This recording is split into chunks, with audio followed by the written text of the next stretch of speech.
Xin chào mọi người, mình đã trở lại rồi đây. Review hôm nay sẽ là về son MAC. Đối với các bạn đã yêu thích và tìm hiểu kỹ về MAC thì chắc hẳn đều biết thỏi son hình viên đạn này có đến tận 9 kiểu son khác nhau. Tuy nhiên trong video này Trang sẽ chỉ tập trung vào 4 chất son tiêu biểu nhất. Đó là Amplify, Retro Matte, Matte và Satin. Cùng bắt đầu thôi nào.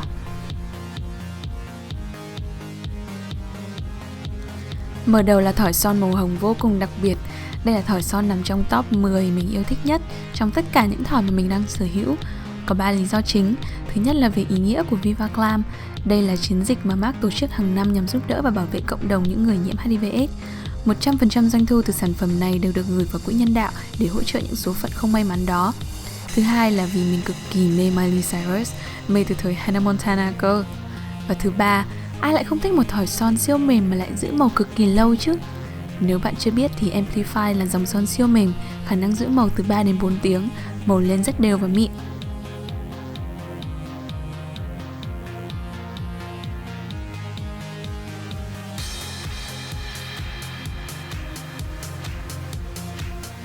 Vẫn là chất son này nhưng là một thỏi son khác nằm trong bộ sưu tập MAC X Beauty vừa ra đầu tháng 4, Make Me Gorgeous. Vốn đã thích tông san hô rồi nên khi nhìn thấy màu hồng cam xinh xắn này là mình vô cùng sốt sắng và còn quả quyết là nó đẹp trước cả khi mua luôn. Đến khi cầm trên tay thì quá vui mừng vì màu thật còn lung linh hơn cả tưởng tượng. Nếu bạn đang tìm kiếm một tông màu trẻ trung nhẹ nhàng trong mùa hè thì đây là một gợi ý nhé. Ngoài ra, nếu môi bạn hay khô này thì càng nên cân nhắc dòng son này đấy, đã dùng là chỉ có mê thôi.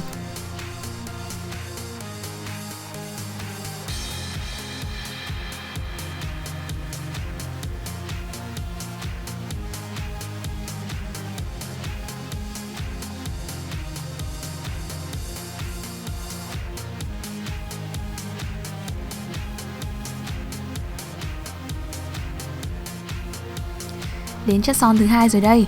Satin thì lì hơn Amplify một chút và khả năng giữ màu cũng lâu hơn, khoảng 5 tiếng. Đây là sự lựa chọn tuyệt vời cho những bạn thích chất son vừa phải, không lì quá cũng không mềm quá mà khả năng bám màu vẫn tốt. Bản thân mình cũng yêu thích Satin hơn các dòng khác, nhưng đáng tiếc là bảng màu của Satin lại không được đa dạng cho lắm, chủ yếu thiên về các tông nude và thẫm hơn. Em này là một điển hình cho gam màu thẫm đây này, màu Rebel trong bộ sưu tập Heirloom cuối năm ngoái.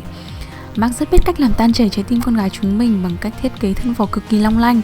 Màu đen tuyền có các hạt lấp lánh nhìn như viên ngọc ý, sao mà không mê được đây.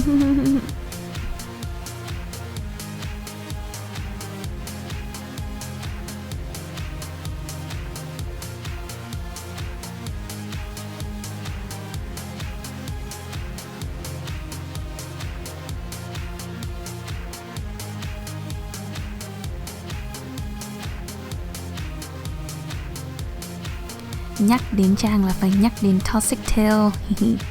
Đây là thỏi son coral mình thấy đẹp nhất trong tất cả các thỏi coral của tất cả các hãng của mọi thời đại. Thật đấy, mình đã, đang và sẽ tiếp tục ca ngợi cái sự đẹp tuyệt vời thần thánh của nó. Một gam màu hợp với tất cả các tông da cộng thêm chất son satin không có gì để chê nữa cả. Hình như đây cũng là cái màu mà mình tư vấn cho tất cả bạn bè và mọi người xung quanh nhiều nhất. Không biết chọn màu gì ư? Chuyển Toxic Tail ngay.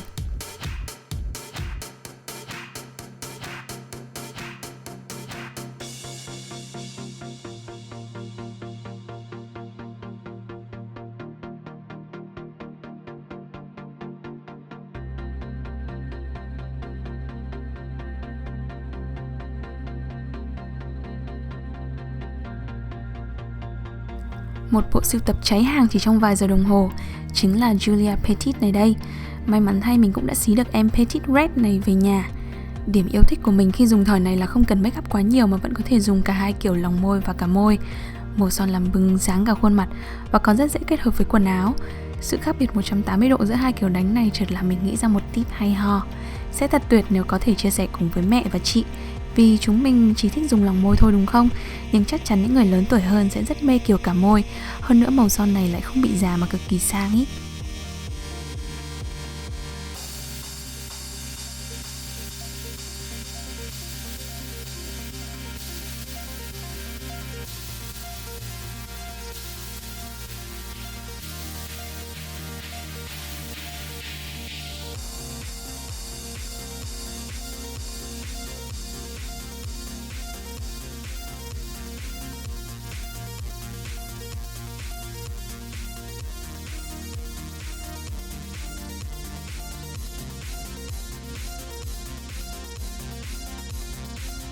Chất son thứ 3 đã đến lúc lộ diện.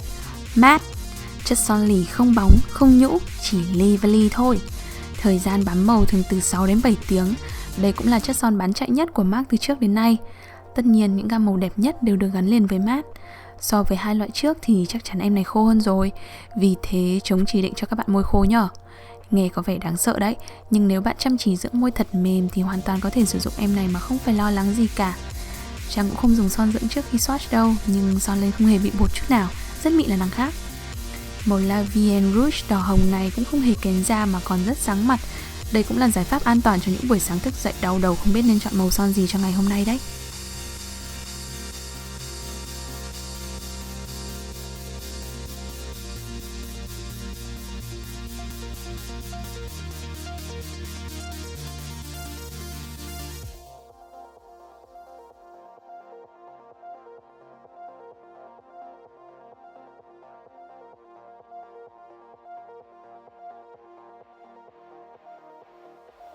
Cũng là đỏ hồng nhưng Damn Glamorous lại đậm hơn một chút xíu.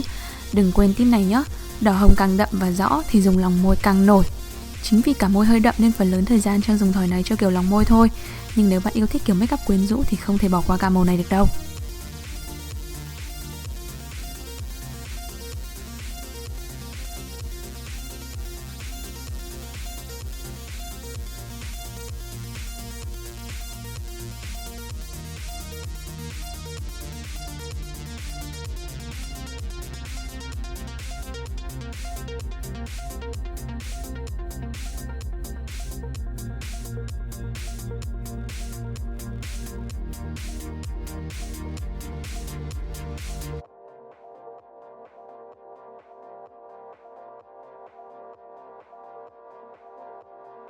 Không thể không nhắc đến Rachel Matte, chất son làm hoang mang biết bao chị em phụ nữ và vô tình tạo nên tiếng xấu cho MAC.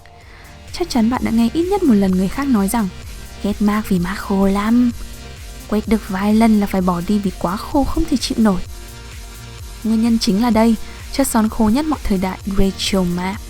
Lần đầu tiên sử dụng mình cũng bất ngờ vô cùng, cứ thắc mắc sao lại có cái thể loại gì mà khô hơn cả thịt bò khô thế này. Dần dần tìm hiểu thì đã biết nhiều hơn và rút kinh nghiệm cho bản thân. Quan trọng nhất vẫn là môi luôn phải mềm và không được có da chết, không thì phải tạm biệt thỏi này sớm. Khổ nỗi chất son này lại có quá nhiều màu son đẹp nên chị em chúng mình cứ đâm vào rồi lại quay đầu bỏ đi kèm theo một cái tâm trạng ấm ức khó chịu. Nếu không quen dùng son quá lì thế này thì các bạn hoàn toàn có thể bôi một lớp dưỡng mỏng đầu tiên, sẽ giúp cải thiện tình hình đến 70% luôn. Trong video này Trang không dùng dưỡng trước để mọi người quan sát được đúng chất son, vì siêu lì nên lúc dùng lòng môi sẽ hơi khó khăn để tán, nhưng khi đã có một base màu nhất định thì đánh full môi lại cực kỳ dễ dàng. Nếu bạn đang cân nhắc tìm mua một thỏi son MAC thì hãy tìm hiểu kỹ về chất son và màu son để tránh những tình huống không đáng có nhé. Hy vọng sau video này Trang có thể giúp các bạn phần nào xóa đi những hiểu biết không đúng về MAC, hãng mỹ phẩm cực kỳ tuyệt vời này. Cảm ơn các bạn đã theo dõi, hẹn gặp lại!